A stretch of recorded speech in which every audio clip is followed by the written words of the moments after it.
औज़ुबिल्लाहिमिनश्शैतानिर्रजीम बिस्मिल्लाहिर्रहमानिर्रहीम। अस्सलाम वालेकुम। Welcome to journey of learn knowledge. आज का जो हमारा लेक्चर नंबर है वो 31 है, ऑब्जेक्टिव के लिहाज से CS3 का। ठीक है, तो हम लेक्चर को स्टार्ट करते हैं। Multiple inheritance allows a class to inherit from. तो ये more than one base class है, मतलब जो मल्टीपल होती है उसमें बेस क्लास जो होती है वो ज़्यादा होती है। Multiple inheritance is supported in C++ through. तो ये क्लासेस है, ठीक है, यानी मल्टीपल इनहेरिटेंस में जो सपोर्ट कर रही होती हैं तो वो हमारे पास क्लासेस होती हैं। ठीक है, which in syntax is correct for multiple inheritance.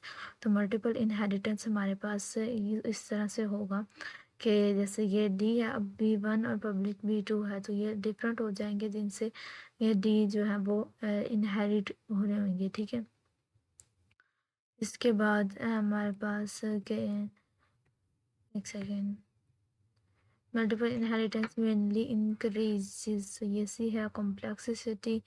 Multiple inheritance complexity clear करती है। एम्बिगिटी अकर्स व्हेन, तो ये बी है, same function names exist in base class. ठीक है, फिर सेम फंक्शन नेम होता है, ठीक है, बेस क्लास में। ठीक है, which problem is common in multiple inheritance, तो ये बी है, डायमंड प्रॉब्लम।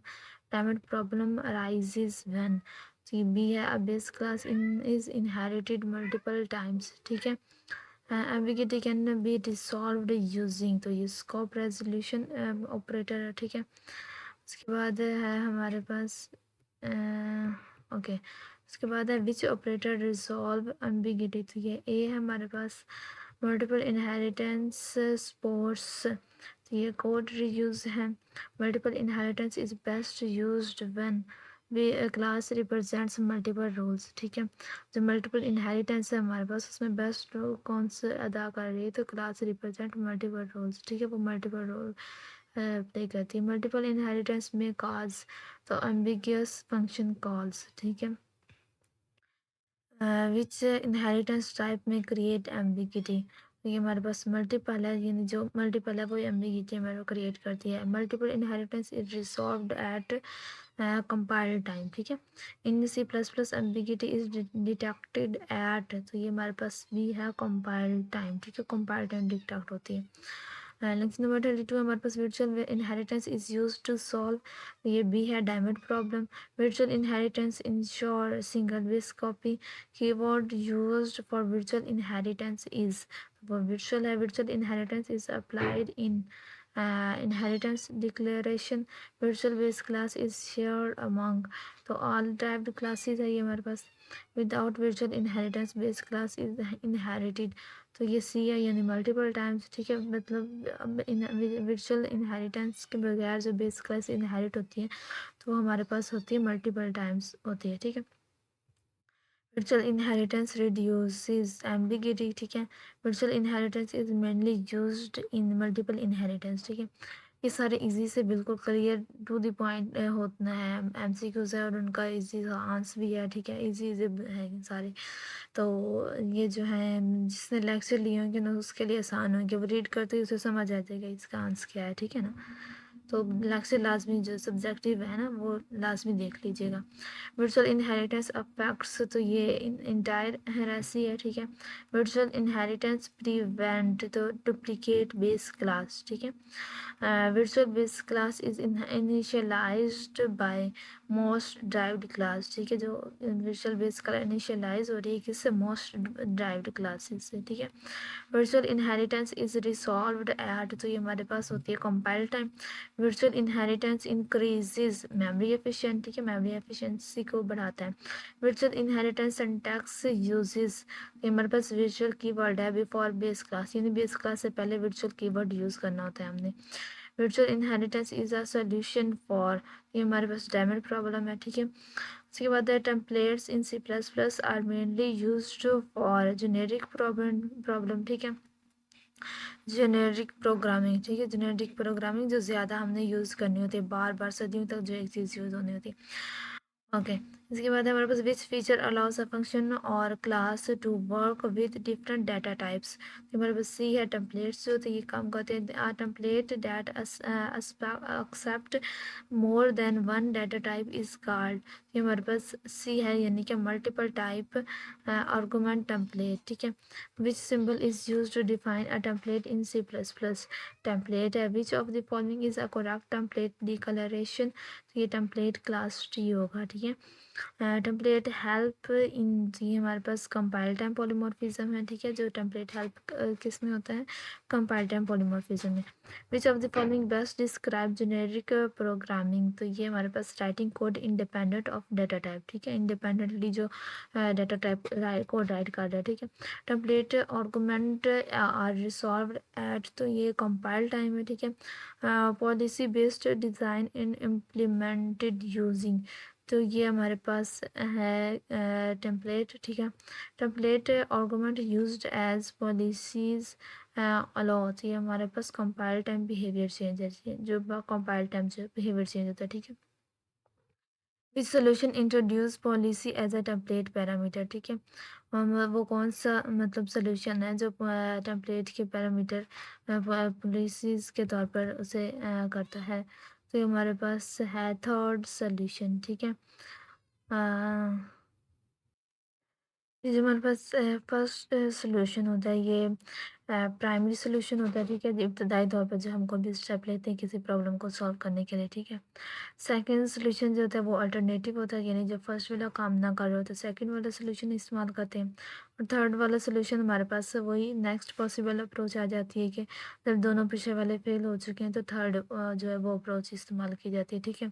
डिफ़ॉल्ट सॉल्यूशन जो होता है हमारे पास, ये हमारा जो होता है ये ऑटोमेटिकली होता है, ठीक है। जो प्रॉब्लम को सॉल्व करने के लिए चल जाता है, ठीक है, होता है। मतलब इसमें ऑटोमेटिकली प्रॉब्लम को सॉल्व किया जाता है डिफ़ॉल्ट सॉल्यूशन में, ठीक है।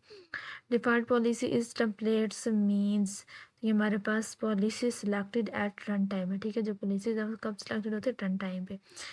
विच keyword allows default templates arguments, तो ये सी हमारे पास equal overloading voice templates which is prepared for generic behaviour. तो ये टेम्पलेट्स हमारे पास टेम्पलेट्स रिड्यूस एक्सिक्यूशन स्पीड, ठीक है, एक्सिक्यूशन स्पीड।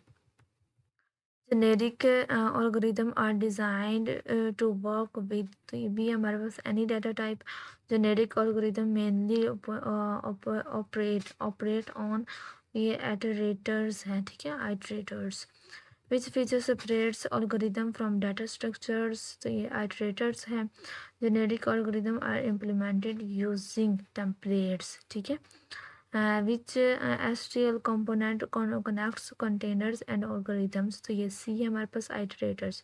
तो आइटरेटर्स होते हैं उनके पास कंटेनर्स होते हैं और एल्गोरिथम, ठीक है। A class template is used to, तो ये डिफाइंड अ जेनेरिक क्लास, ठीक है। जो क्लास टेम्पलेट होती है वो किस चीज़ को यूज़ करती है, जेनेरिक क्लास को, ठीक है, जेनेरिक डिफाइन करती है उसको। Which is the correct syntax of a class template, हमारे पास सी है template class T class A, ठीक है। क्लास टेम्पलेट लॉ, तो ये हमारे पास code reuse for multiple data types, ठीक है। मतलब ये इस चीज़ की इजाज़त देती है कि जो एक कोड है उसको मल्टीपल डाटा टाइप्स के लिए यूज़ कर सकें बार बार, और वो वही सेव रहता है, ख़त्म नहीं होता। टेम्पलेट्स में टेम्पलेट ब्लू प्रिंट्स होते हैं ना। Generic algorithm do not depend on, तो ये भी है डाटा स्ट्रक्चर, ठीक है। डाटा स्ट्रक्चर पर डिपेंड नहीं करता जेनेरिक algorithm।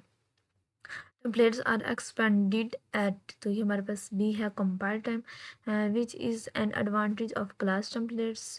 टाइप सेफ्टी है इसमें, ठीक है। हमारे पास तो मतलब क्लास टेम्पलेट की एडवांटेज कौन सी, तो टाइप सेफ्टी। हमने जो टाइप कर दिया वो सेफ हो जाएगा, हमें फिर रिलैक्स हो जाता है बंदा, वो कोड जो होता है वो ख़त्म नहीं होता, और हमें जब चाहे ज़रूरत होती है तो हम वो कोड बार बार यूज़ कर सकते हैं, ठीक है। दोबारा क्रिएट करने की ज़रूरत नहीं पड़ती हमें, टाइप सेफ्टी होती है। जेनेरिक algorithm इम्प्रूव, तो ये हमारे पास कोड फ्लेक्सिबिलिटी है। Class templates are best suited for, तो हमारे पास भी है generic data structures. Generic programming mainly focus on, तो हमारे पास सी है algorithms which function is a generic algorithm, तो हमारे पास सी इन आ जाएगा। एक second, which function is a generic algorithm, generic algorithm ये फाइंड आ जाएगा हमारे पास, ठीक है। उसके बाद है लेक्चर नंबर 35 हमारे पास अ मेंबर टेम्पलेट इज़, तो ये a template inside a class, ठीक है, इनसाइड अ क्लास होता है टेम्पलेट। मेंबर टेम्पलेट्स अलो, तो different template parameters for members, ठीक है। Template specialization means providing specific behaviour for our type, ठीक है, स्पेसिफिक बिहेवियर होता है जो टाइपिंग के लिए जो हम टाइप कर रहे होते हैं, ठीक है। ओके, कंप्लीट स्पेशलाइजेशन मींस, इसका मतलब है कि ऑल पैरामीटर स्पेशलाइज सारे होते हैं, स्पेशलाइज्ड हो जाते हैं, ठीक है। मतलब सारे के सारे होते हैं, कुछ चंद नहीं होते। जैसे आम चीज़ से ख़ास चीज़ में बदलते हैं ना, तो इसी तरह जैसे हमने बात की थी चाइल्ड से अडल्ट में होना, यंगर में होना, ठीक है, या पर्सन से अडल्ट में हमने एक मिसाल की थी, ठीक है। तो वो हमारे पास होता है कि मुकम्मल तौर पर खुद को तब्दील कर लेना, ठीक है। पहले चाइल्ड है तो फिर यंगर में हो जाना, तो वो सारी उसकी जो होती हैं वो चेंज हो जाती है ना। Partial specialization is allowed for, तो ये है हमारे पास class templates. Template specialization is resolved at, तो ये कंपाइल टाइम है, which is not allowed in function templates, ये पार्शियल स्पेशलाइजेशन है। Member templates are useful when members need different types. Template specialization improves performance, ठीक है। Template specialization is an example of compile-time polymorphism, which specialization provides most specific behavior. अब specific behaviors कौन provide कर रहा है हमारे पास? Complete specialization है, ठीक है। उसके बाद हमारे पास member template are mostly used in CSTL, ठीक है। Template specialization helps when one type behaves differently. Which keyword is used to define specialization? Template, member template are resolved compile time, ठीक है। ये हमारे पास ये भी हमारा कंप्लीट हो गया, ठीक है।